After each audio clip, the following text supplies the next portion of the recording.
మిత్రమా, చూస్తుంటేనే నోరు ఊరిపోతుంది కదూ. ఈ కూల్ వింటర్ లో వేడి వేడి మసాలా పల్లి ఇచ్చే సాటిస్ఫాక్షన్ ఇంకేది ఇవ్వదండి. దీనికోసం ఒక కెటల్లో నీళ్లు వేసుకొని కప్పు పల్లీలు అలానే కొద్దిగా ఉప్పు వేసి కెటల్ ఆన్ చేసుకోండి. పల్లీలు ఉడికే టైంలో చిన్న చిన్న ముక్కలుగా టమాటా కోసుకొని, ఉల్లిపాయలు ఎంత చిన్నగా అయితే అంత చిన్నగా కోసుకోండి.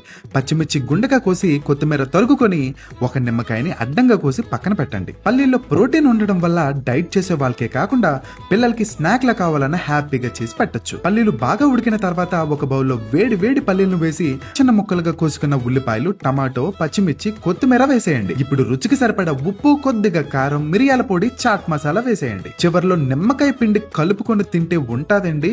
ఆహా, ఏం టేస్ట్ మిత్రమా అని అనాల్సిందే. మరి ఇంకెందుకు ఆలస్యం, మీ ఫ్రెండ్స్ కి ఈ రీల్ ని ఇప్పుడే షేర్ చేసి ఈ ఈవినింగ్ కి పర్ఫెక్ట్ మసాలా పల్లీల్ని ట్రై చేసి టేస్ట్ ఎలా ఉందో కామెంట్స్ లో పెట్టండి. ఇలాంటి హెల్దీ రెసిపీస్ ని మిస్ అవ్వకుండా ఉండాలంటే ఇప్పుడే మన ఛానల్ ని ఫాలో అయిపోండి. Thanks for watching.